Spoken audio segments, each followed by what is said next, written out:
तो अब हम डिस्कस करते हैं आगे। अगर आप देखोगे जो हमारे पास एक्सरे होती है, जो एक्सरे का फोटोन है, अगर आप उसको गौर से देखोगे तो एक्चुअली जब एक्सपेरिमेंट इन्होंने की तो जो यहाँ पे थे रोटिंजर साहब जिन्होंने ये एक्सपेरिमेंट किया, जैसे फोटोन निकला। अब ये एक चीज इनकी खासियत होती है, जो भी साइंटिस्ट वगैरह होते हैं, जो भी रिसर्च का काम करते हैं, तो फिर इनका एक इंटरेस्ट जग जाता है, समझ आया। यानी कि ये वहां पर ही नहीं रुके, यानी कि फोटोन निकले बस, अब यहाँ पे ये काम को नहीं रोकते हैं, ये आगे आगे भी काम करते हैं। उसके बाद क्या किया इन्होंने, देखा जो ये एक्सरे इससे निकलती है, फॉर एग्जांपल जो भी यहाँ पे हमारे पास है मेटल टारगेट, ठीक है, इस पे जैसे ही इलेक्ट्रॉन टकराया तो इससे जो फोटोन निकला, अब इस फोटोन के आगे हमने एक बार इलेक्ट्रिक फील्ड भी लगाई और कभी कभी क्या हमने मैग्नेटिक फील्ड भी लगाई। हमने दोनों चीजें करके देखी, इलेक्ट्रिक फील्ड भी और मैग्नेटिक फील्ड भी। लेकिन हमने क्या देखा, ये ना तो इसको इलेक्ट्रिक फील्ड से फर्क पड़ा और ना ही इसको मैग्नेटिक फील्ड से फर्क पड़ा। दैट मींस जो हमारे पास ये एक्सरे फोटोन है, ये जो हमारे पास एक्सरे फोटोन है, ना ही ये इलेक्ट्रिक फील्ड में डिफ्लेक्ट हुआ, ना ही मैग्नेटिक फील्ड में डिफ्लेक्ट हुआ। इसीलिए हमने कहा there is no charge in X-ray. तो वो दैट इज, यहां से साफ साफ पता चलता है जो एक्सरे है इसके ऊपर बिल्कुल भी चार्ज नहीं है। इसीलिए हम कह रहे हैं, क्यों इससे हमने ऐसा कहा, इसके ऊपर कोई चार्ज नहीं है, क्योंकि ना ही ये इलेक्ट्रिक फील्ड में डिफ्लेक्ट हुआ और ना ही मैग्नेटिक फील्ड में डिफ्लेक्ट हुआ। क्या आपको यहां तक समझ आया? अभी हमने देखा कंटिन्यूअस एक्सरे के बारे में हम डिस्कस करेंगे। कभी कभी आपसे कोई सवाल पूछ सकता है, ये कंटिन्यूअस एक्सरे हमें क्यों मिलता है, लेकिन अगर हमने देखा होगा, अगर आपने पढ़ा होगा, जैसे आपने पढ़ा होगा हाइड्रोजन मॉडल, जैसे हम हाइड्रोजन मॉडल पढ़ते हैं एटॉमिक स्ट्रक्चर में, तो आपने देखा होगा वहां डिस्क्रीट मिलता था, हमें जो भी स्पेक्ट्रम मिलता था डिस्क्रीट स्पेक्ट्रम मिलता था। लेकिन यहां पे कंटिन्यूअस क्यों मिलता है? वहां पे डिस्क्रीट बेटा इसलिए मिलता था क्योंकि वहां पे एनर्जी के ऊपर लिमिटेशन था, वहां पे एनर्जी सिर्फ उतनी निकल सकती थी जितनी दो एनर्जी लेवल के बीच में गैप है। इसीलिए हमें वहां पे क्या होता था, डिस्क्रीट स्पेक्ट्रम मिलता था, डिस्क्रीट स्पेक्ट्रम। लेकिन यहाँ पे जो है इलेक्ट्रॉन के पास जितनी एनर्जी होगी, जितनी काइनेटिक एनर्जी होगी, वो या तो सारी काइनेटिक एनर्जी फोटोन को देगा या उसमें कुछ पार्ट लॉस होगा। यानी कि वो किसी भी अमाउंट में अपनी एनर्जी को ट्रांसफर कर सकता है, यानी कि उसके ऊपर कोई लिमिटेशन नहीं है। अगर उसके ऊपर कोई लिमिटेशन नहीं है, इसीलिए हम बोलते हैं जो वेवलेंथ्स है उनकी इंटेंसिटी अगर ग्रेजुअली वेरी करती है, तो उसी को हम बोलते हैं कंटिन्यूअस स्पेक्ट्रम। क्यों ऐसा क्यों मिलता है हमें? क्योंकि इलेक्ट्रॉन किसी भी अमाउंट में अपनी जो है काइनेटिक एनर्जी को लूज कर सकता है in the form of x-ray. So that is way हमें क्या मिलता है, कंटिन्यूअस स्पेक्ट्रम मिलता है। गौर से देखिए, एनर्जी जो है हमेशा, जो फोटोन की एनर्जी होगी, एक्सरे की एनर्जी होगी, वो हमेशा काइनेटिक एनर्जी ऑफ इलेक्ट्रॉन से कम होगी। ठीक, यहां तक क्लियर हुआ? ठीक है, इसके बाद अगर हम देखेंगे फर्दर, तो अगर आप यहां तक आपको अगर समझ आ गया होगा, इसके बाद आप फर्दर देखिए जो लैम्डा मिनिमम है। अभी हमने देखा जो लैम्डा मिनिमम का जो सिंपल फॉर्मूला है हमारे पास, लैम्डा मिनिमम अब तक आपको याद ही हो गया होगा, 1240/V0। यानी कि ये सिर्फ एक्सटर्नल यानी कि बाहर वाली बैटरी पे डिपेंड करता है, ना कि अंदर वाली बैटरी पे। यानी कि lambda minimum only depends on accelerating voltage, और एक्सेलरेटिंग वोल्टेज क्या होती है, बाहर वाली बैटरी की वोल्टेज। क्या आपको यहां तक क्लियरली समझ आ गया होगा? तो अभी हम देखेंगे, तो आगे अगर हम फर्दर डिस्कस करेंगे, आपने पढ़ा होगा, जैसे हमने जो हम पढ़ते हैं डिब्रोगली वेवलेंथ में आपने देखा होगा, ये सारी फॉर्मूलाज आपने वहां पे देखी होगी। तो ये सारी जो वेवलेंथ है हम यहां पर भी इसको यूज कर सकते हैं, सारी फॉर्मूलाज को। सबसे पहली फॉर्मूला हमने देखी थी, लैम्डा डिब्रोगली क्या मिलता है, H/mv, और यही हमको मिलती है H/p। ठीक है, और इसको हम लिख सकते हैं H/√2m, काइनेटिक एनर्जी भी लिख सकते हैं, और इसी को हम लिख सकते हैं H/√2m/q/v। और इसको हमने वहां पे डिटेल में डिस्कस किया था, तो आप एक बार उसको देख लीजिएगा। तो बस यहाँ पे जो हमें वेवलेंथ मिलती है, तो हम यहां से मोमेंटम निकाल सकते हैं, वेलोसिटी निकाल सकते हैं, काइनेटिक एनर्जी निकाल सकते हैं, चार्ज सब कुछ निकाल सकते हैं, क्योंकि हमें जो वेवलेंथ है उसको यूज करके यहां पर हम ये चीजें निकाल सकते हैं। इस पे बहुत कम क्वेश्चन पूछे जाते हैं, बट इस पे मैं आपको लास्ट में 2 क्वेश्चन करवाऊंगा, ताकि आपको इनका यूज समझ आ जाए कि इनको कैसे यूज किया जाता है। ठीक है, तो अभी तक हमने डिस्कस किया कंटिन्यूअस एक्सरे बहुत अच्छे से मैंने समझाने की कोशिश की। आई होप आपको अच्छे से समझ आ गया होगा। लेकिन अब जो पार्ट है कैरेक्टरिस्टिक एक्सरे, यहां तक जो है कंटिन्यूअस एक्सरे तक कंटिन्यूअसली बच्चे को भी समझ आता है। लेकिन जहां पे प्रॉब्लम होती है बच्चे को, वो होता है कैरेक्टरिस्टिक एक्सरे। कैरेक्टरिस्टिक जैसे ही वो यहाँ पे इसके सींग देखता है तो उसके दिमाग की बत्ती जो है वो गुल हो जाती है, क्योंकि उसके सींग जो है वहां पे है नहीं। तो लेकिन ग्राफ में सींग देख के वो बेचारा सोचता है, एक बार इसकी तरफ नजर एक बार अपनी तरफ नजर, तो वो कंफ्यूज होके वहीं पे निपट जाता है। लेकिन इसके बाद आप ये वीडियो देखने के बाद निपट नहीं जाओगे, आपको अच्छा लगेगा, आप भी चाहोगे कि अगर आपके भी सींग होते तो अच्छा लगता आपको। लेकिन ये ग्राफ के सींग क्यों निकले? देखो अभी तक हमने क्या किया, जहां जो रॉटिंजर साहब हमने थोड़ी किया, रॉटिंजर साहब ने किया है। जब उन्होंने पहले एक्सपेरिमेंट किया तो उनको एकदम से स्मूथ करो मिल रहा था, ठीक है बेटा, एकदम यहाँ पे आराम से उनको ऐसा करो मिल रहा था। लेकिन उनको जो है नींद नहीं आई, क्योंकि इनको कीड़ा होता है, तो कीड़ा होने की वजह से इनको जो नींद नहीं आती है। तो इन्होंने कहा ये सीधा जो है ये तो बहुत आसान है। तो लगातार इन्होंने क्या किया, इन्होंने फिर से एक्सपेरिमेंट करना स्टार्ट किया, बार बार बार बार बार बार। कुछ टाइम के बाद जब इन्होंने बहुत ज्यादा एक्सपेरिमेंट किया तो इन्होंने देखा इस ग्राफ की कुछ सींग निकल गई, और जैसे ही सींग निकल गई यहां पे आती है किसकी, कैरेक्टरिस्टिक्स एक्सरे की बात। यहां पर क्या हुआ, अब इस ग्राफ के सींग क्यों निकलते हैं, ये सींग क्यों निकलते हैं वो हमें समझना जरूरी है। अगर आपको ये समझ आ गया तो इसके ऊपर कोई भी क्वेश्चन क्यों ना बनाए, जे एडवांस का कोई भी क्वेश्चन हो आप आराम से सॉल्व कर सकते हो। लेकिन मसला है आपको ये सींग समझने हैं, ये सींग आए क्यों, ये ग्राफ जैसे बनता है और ये जो सींग इसके निकलते हैं इन्हीं को हम बोलते हैं कैरेक्टरिस्टिक एक्सरेज। यहां पे जो लैम्डा होगा इस सींग के कॉरेस्पॉन्डिंग, अगर मैं उसको लैम्डा 1 बोलूंगा और इसको लैम्डा 2 बोलूंगा, इस लैम्डा 1 और लैम्डा 2 को ही मैं कैरेक्टरिस्टिक एक्सरे की वेवलेंथ बोलूंगा। समझ आ गया? यानी कि कैरेक्टरिस्टिक एक्सरे में क्या होता है, अचानक से जो है आप देखोगे यहां तक इंटेंसिटी इतनी है, अचानक से इंटेंसिटी बहुत ज्यादा बढ़ गई, यहां पर इंटेंसिटी कम कम कम, अचानक से बहुत ज्यादा इंटेंसिटी बढ़ गई। तो अब सवाल है ये अचानक से इतनी इंटेंसिटी आ कहां से रही है? अगर यहां तक इंटेंसिटी ठीक है, अब अचानक से इतनी ज्यादा इंटेंसिटी बढ़ क्यों रही है? अब सवाल ये है। तो उसको ही समझने के लिए आप देखो असल में क्या होता है, कभी कभी क्या होता है, कोई इलेक्ट्रॉन होता है जो बहुत खतरनाक होता है। फॉर एग्जाम्पल एक फास्ट मूविंग इलेक्ट्रॉन क्या होता है, कभी कभी यहां पे अगर आप देखोगे, मैं इसको बोलूंगा अंदर क्या होता है, पहली शेल बोलते हैं हम इसको के एल एम और एन शेल। समझ आ गया?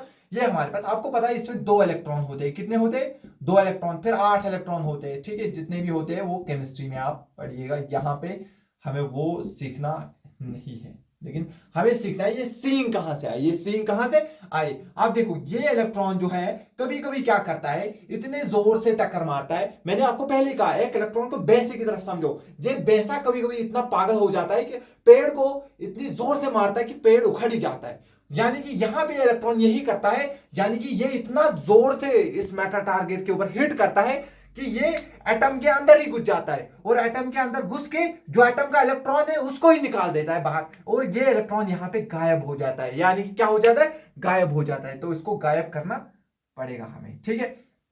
तो अब क्या हुआ, इसने इतने जोर से इसको टकराया, इतनी जोर से टकराने के बाद ये इलेक्ट्रॉन इधर से निकल गया, यानी कि इजेक्ट हो गया। अगर ये इलेक्ट्रॉन यहां से निकल गया, अब यहां पे खाली जगह हुई, यहां पे खाली जगह कहां पे, लोअर एनर्जी स्टेट में। और ये जो हायर एनर्जी स्टेट वाले हुए इनकी चाहत होती है कि हम इसके पास पहुंचे, न्यूक्लियस के पास पहुंचे। तो क्या होता है, ये ऊपर वाले इलेक्ट्रॉन नीचे आना चाहते हैं, तो यानी कि हायर एनर्जी वाले इलेक्ट्रॉन नीचे आना चाहते हैं इस गैप को फिल करने के लिए। तो उसी दौरान जो एनर्जी निकलती है उसकी वजह से ये इंटेंसिटी जो है बहुत ऊपर आ जाती है। यानी कि यहां पे बहुत सारे इलेक्ट्रॉन जो आते हैं वो इस गैप को फिल करने के लिए, उसकी वजह से बहुत ज्यादा एक्सरे जो है, बहुत ज्यादा एनर्जी रिलीज होती है। और वो एनर्जी कैसे रिलीज होती है, in the form of X-rays, और इसीलिए हमें यहां पे ये पीक्स देखने को मिलते हैं ग्राफ में। क्या आपको यहां तक समझ आया? दैट मीन्स ये इलेक्ट्रॉन आया फास्ट मूविंग मोस्ट, यहां पे वही मैंने लिखा है, sometimes the high energetic electron knocks out an inner electron of a target metal। sometimes क्या होता है, ये इलेक्ट्रॉन जो है एटम के अंदर वाले इलेक्ट्रॉन को ही निकाल देता है, अंदर वाले इलेक्ट्रॉन को ही निकाल देता है। तो यहां पे क्या प्रोड्यूस होती है, एक वैकेंसी। अब उस वैकेंसी को भरने के लिए ऊपर वाले एनर्जी के इलेक्ट्रॉन आ जाते हैं, और वो कैसे आएंगे, और वहां पे आने के लिए उनको अपनी एनर्जी को लूज करना होगा। जैसे वो एनर्जी लूज करते हैं, इंटेंसिटी वो क्या निकलती, जैसे एनर्जी लूज की वो एनर्जी बाहर निकलती है in the form of x ray photon. तो ज्यादा एक्सरे फोटोन आ गए, इसलिए इंटेंसिटी एकदम से ऊपर उठ जाती है। तो वही मैंने लिखा, this creates an vacancy in the lower energy level. Lower energy level में क्या होती है, इंटेंसिटी वैकेंसी क्रिएट होती है। To fill this vacancy in the form of, यहां पे क्या होता है, हायर एनर्जी लेवल के जो इलेक्ट्रॉन है वो जंप करते हैं यहाँ पे। वो जंप कहां पे करते हैं? यहाँ पे। This electron loses energy in the form of x ray photon. और धीरे धीरे क्या होता है, एक्सरे फोटोन की एनर्जी जब लूज हो जाती है तो इंटेंसिटी, वो एनर्जी किस फॉर्म में लूज होती है? एक्सरेज के फॉर्म में। तो बहुत ज्यादा एक्सरेज अचानक से निकलने स्टार्ट होते हैं। तो जैसे ही वो स्टार्ट होते हैं तो हमें बहुत ज्यादा इंटेंसिटी देखने को मिलती है, बहुत ज्यादा इंटेंसिटी एक किसी पर्टिकुलर टाइम पे। तो यहां पे इसका सीन निकल जाता है, इसी को हम बोलते हैं कैरेक्टरिस्टिक एक्सरे। क्या आपको यहां तक समझ आ गया कैरेक्टरिस्टिक एक्सरे क्या होता है? लेकिन अब जरूरी नहीं कि ये इलेक्ट्रॉन हमेशा जो के शेल के इलेक्ट्रॉन को ही निकाले। कभी कभी हो सकता है ये एल शेल के इलेक्ट्रॉन को भी निकाल दे, कभी कभी ये भी हो सकता है ये एम शेल के इलेक्ट्रॉन को निकाले, कभी कभी ये भी हो सकता है ये एम शेल के इलेक्ट्रॉन को भी निकाले। दैट मींस ये किसी भी इलेक्ट्रॉन को निकाल सकता है। अब हम पहले देखेंगे अगर इस इलेक्ट्रॉन ने के शेल वाले इलेक्ट्रॉन को निकाला तो क्या होगा। फिर हम देखेंगे अगर इसने एल शेल वाले इलेक्ट्रॉन को निकाला होता तो क्या होता। फिर इसके आगे आगे हम देखते जाएंगे। सबसे पहले अभी हम देखेंगे अगर जो इलेक्ट्रॉन है उसने अगर के शेल वाले इलेक्ट्रॉन को निकाला। किसको निकाला बेटा? के शेल वाले इलेक्ट्रॉन को। तो इससे जस्ट ऊपर कौन सी है?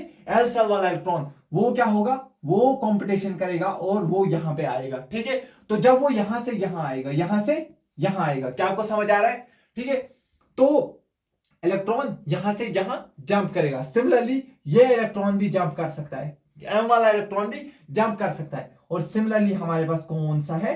एन वाला इलेक्ट्रॉन भी जंप कर सकता है। क्या आपको यहां तक क्लियरली समझ आया कि ऐसा ऐसा हो सकता है? अब हम पूरा इसको एक बार डिटेल में देखेंगे। अगर के से इलेक्ट्रॉन निकला, अगर एल से निकला, एम से निकला, एन से निकला तो क्या होगा और उन चीजों को हम क्या क्या बोलते हैं। ठीक है, तो हमने पहले क्या देखा था? अगर जो वैकेंसी है वो एल में क्रिएट होती, सॉरी के में क्रिएट होती है। अगर वैकेंसी किस में होती है?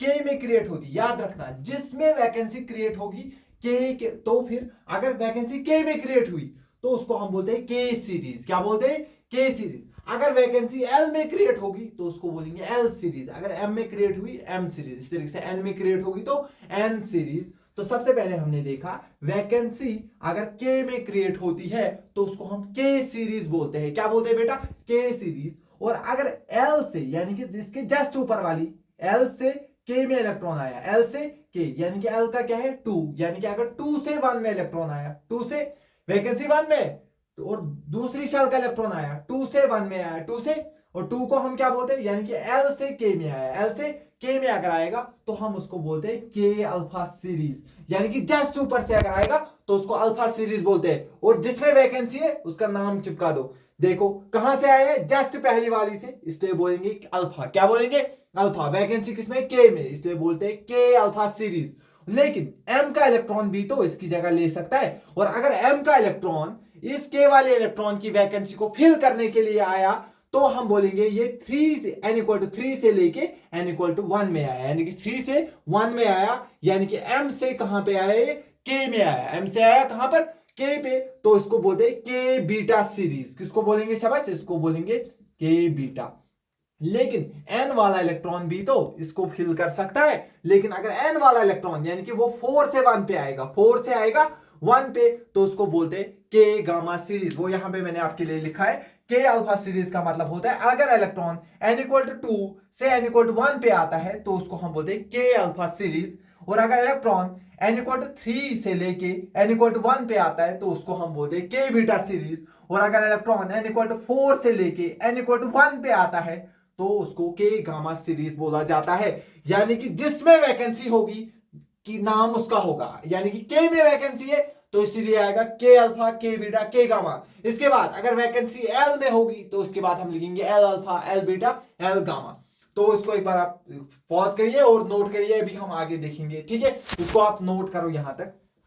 ठीक है, तो लेकिन अब आप देखो ये वैकेंसी तो लेकिन दूसरी शेल में भी हो सकती है। लेकिन अगर ये वैकेंसी दूसरी शेल में होती तो फिर क्या होता? तो फिर क्या होता? होता वही जो मंजूरे खुदा होता। ठीक है, तो यहां पर आप देखो, यहां पे हमारे पास है के, ये हमारे पास एल, ये हमारे पास एम, और ये हमारे पास एन। अभी तक हमने देखा अगर के में वैकेंसी होती है तो उसको के सीरीज बोला जाता है। लेकिन अगर वैकेंसी कहां पे हुई है? एल में, तो दैट मीन्स अब हम इसको कौन सी सीरीज बोलेंगे बेटा, इसको हम बोलेंगे एल सीरीज। क्या बोलेंगे, एल सीरीज। जिसमें वैकेंसी वो सीरीज, के में वैकेंसी के सीरीज, एल में वैकेंसी एल सीरीज, एम में वैकेंसी एम सीरीज, एन में वैकेंसी एन सीरीज। तो पढ़ रहे बेटा हम एल सीरीज। क्यों एल सीरीज पढ़ रहे, क्योंकि एल में है वैकेंसी, एल में है वैकेंसी। आप इसको देखो, ये वैकेंसी ऊपर है तो नीचे वाला इलेक्ट्रॉन कभी भी ऊपर जाना नहीं चाहेगा, हमेशा इसको फिल करने के लिए ऊपर वाले इलेक्ट्रॉन ही आएंगे, ऊपर वाले इलेक्ट्रॉन ही आएंगे। तो देखो अगर जस्ट ऊपर से आया इलेक्ट्रॉन, यानी कि वैकेंसी एल में, एल के जस्ट ऊपर कौन है, एम। अगर एम से एन में इलेक्ट्रॉन आया तो मैं उसको बोलूंगा एल अल्फा सीरीज। क्या बोलूंगा, एल अल्फा सीरीज। और अगर वो एन से आया, अगर वो एन से आया तो मैं बोलूंगा एल बीटा सीरीज। अगर इसके बाद ओ से आया तो मैं बोलूंगा एल गामा सीरीज। क्या आपको समझ में आ रहा है, यानी कि आना कहां पे लास्ट में, अगर हम इसकी वैल्यू एन की 1 होती है 2 3 4 5, यानी कि फाइनली कहां पे आना है इलेक्ट्रॉन को। इसको हम मिटा देते हैं यहां से। अगर हम देखेंगे इलेक्ट्रॉन को फाइनली, अगर आप देखोगे अगर इलेक्ट्रॉन कहां से आया, अभी हम यहां पे देखेंगे L alpha series, L alpha series. L alpha series क्या हो गया, अगर इलेक्ट्रॉन एम से एल पे आया, एम से एल पे आया, यानी कि 3 से 2 पे आया, कहां से आना है इलेक्ट्रॉन को, 3 से कहां पर आना है, 2 पर आना है, 3 से 2 पर आना है। देखो इसके बाद हम देखेंगे L beta. L beta series क्या होता है, अगर इलेक्ट्रॉन एन से एल पे आया, यानी कि 4 से 2 पे आया, 4 से 2 पे आया, कहां पे आना है बेटा, 4 से आना है इसको, कहां, 2 पे, 4 से आना है 2 पे, तो मैं उसको बोलूंगा एल बीटा सीरीज। लेकिन अगर ये 5 से 1 2 पे आया, 5 से 2 पे आया, तो मैं उसको बोलूंगा एल गामा सीरीज। क्या बोलूंगा बेटा, एल गामा सीरीज। अगर इलेक्ट्रॉन n इक्वल टू 5 वाली शेल से लेके n इक्वल टू 2 वाली शेल पे आया। तो यहां तक आपको समझ आया होगा। आगे हम देखेंगे ये वैकेंसी एम में भी हो सकती है, ये वैकेंसी एम में भी हो सकती है। अगर एम में होगी तो क्या होगा, अभी हम वो चीज देखेंगे। यहां पर आप ध्यान रखिए, देखो देखो ये भी हमने किया, के वाला भी कर लिया, एल भी कर लिया, अब एम और एन।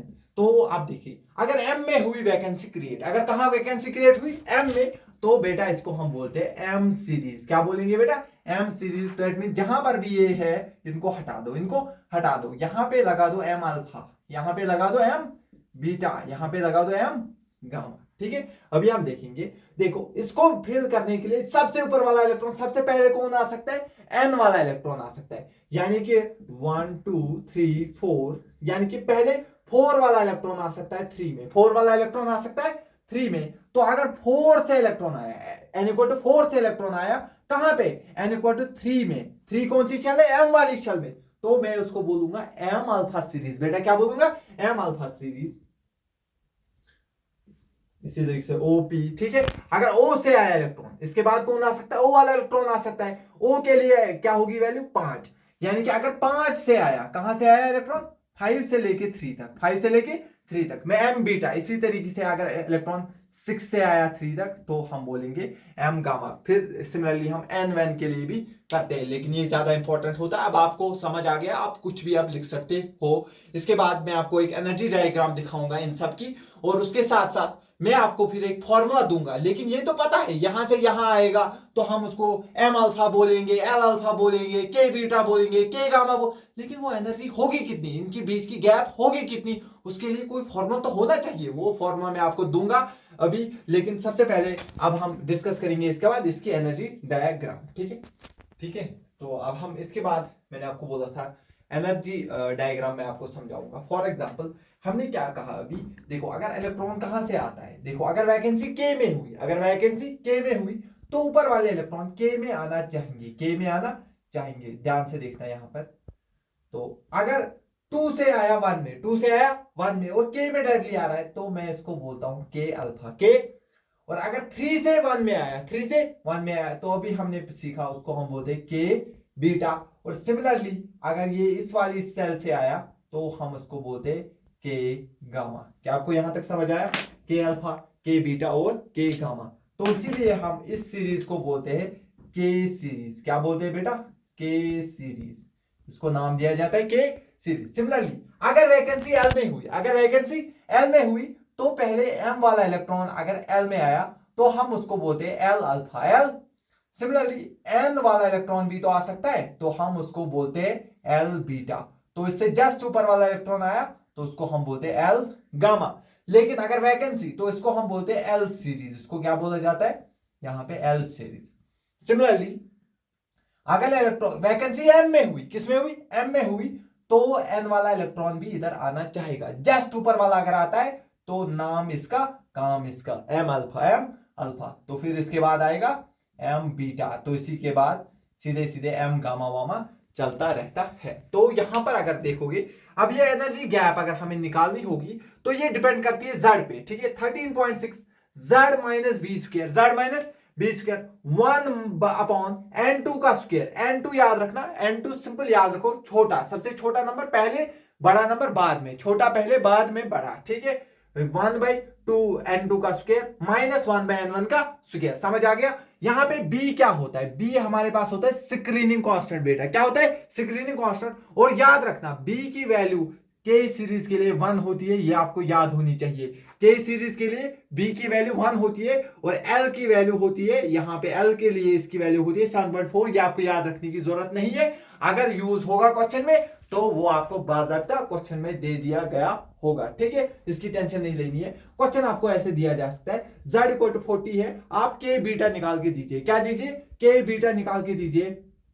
तो के बीटा निकालना, बीटा देखो, बीटा बीटा के बीटा मतलब n इक्वल टू 3 से 1 पे आया है, 3 से 1 पे आया है। अगर 3 से 1 पे आया है तो डेल्टा ई का डायरेक्ट फॉर्मूला 13.6, एटॉमिक नंबर कितना है 40, माइनस के लिए है, तो के लिए बीटा की बी की वैल्यू 1, इसका स्क्वायर अपॉन 1 बाई छोटा वाला कहां से आया, 3 से 1, छोटे वाले का स्क्वायर माइनस 1 बाई बड़े वाले का स्क्वायर। तो आप इसको सॉल्व करोगे तो ये आंसर आपको मिलेगा। लेकिन अगर आप ध्यान से देखोगे, ये जो है एनर्जी, जो कैरेक्टरिस्टिक वेवलेंथ हमने कहा था, जो कैरेक्टरिस्टिक एक्सरे है, ये किस वजह से निकल रही है, ऊपर वाला इलेक्ट्रॉन नीचे वाली वैकेंसी को फिल करने के लिए आता है, तो वो काम करने के लिए उसको एनर्जी रिलीज करनी पड़ती है, तो वो energy in the form of X-ray में निकलती है। लेकिन आप देखो अलग अलग मटेरियल के लिए ये गैप अलग अलग होगा ना, हाइड्रोजन के लिए अलग होगा, वहां पे हमें पता होता है 13.6, फिर यहां पे हम लिखते हैं 3.4, वहां पे फिक्स होता है। सिमिलरली अगर और मेटल होंगे, फॉर एग्जाम्पल यहाँ पे एल्युमिनियम होगा, उसके लिए तो ये गैप अलग होगा। इसीलिए अगर हम बोरॉन लेंगे उसके लिए अलग होगा, अगर हम आयरन लेंगे उसके लिए गैप अलग होगा। दैट मीन्स अलग अलग मटेरियल के लिए गैप अलग अलग होगा। अगर अलग अलग गैप होगा तो जो हमारे पास एक्सरेज होगी वो भी अलग अलग मिलेगी। अल्युमिनियम के लिए अलग मिलेगी, आयरन के लिए अलग मिलेगी, बोरान के लिए अलग मिलेगी, यहाँ पे हाइड्रोजन के लिए अलग मिलेगी। दैट मीन्स अलग अलग मटेरियल के लिए हमें अलग अलग एक्सरेज मिलती है। दैट मीन्स ये डिपेंड किस पे करती है, एटॉमिक नंबर अलग, एक्सरे अलग, दूसरा एटॉमिक नंबर दूसरी टाइप के एक्सरे, तीसरा एटॉमिक नंबर तीसरे टाइप के एक्सरे। दैट मीन्स जो एक्सरे है वो डिपेंड किस पे करती है, एटॉमिक नंबर पे। दैट मीन्स ये अलग अलग मटेरियल के लिए अलग अलग होगी, यानी कि अलग अलग एलिमेंट के लिए अलग अलग होगी। इसीलिए हम बोलते हैं जो कैरेक्टरिस्टिक एक्सरे है ये यूनिक प्रॉपर्टी होती है हर एक एलिमेंट की, हर एक एलिमेंट की। क्यों, यहां पर जो हमारे पास लैम्डा है वो डिपेंड किस पे करता है, energy level of atom, energy level of atom. अलग अलग मटेरियल के लिए ये एनर्जी लेवल अलग अलग होगी। तो इसीलिए हमने क्या कहा, जो यूनिक होती है अलग अलग एटम के लिए, एनर्जी लेवल अलग अलग एटम के लिए अलग अलग होती है। इसीलिए ये डिपेंड करता है, हमने देखा एनर्जी किस पे डिपेंड करती है, जेड पे।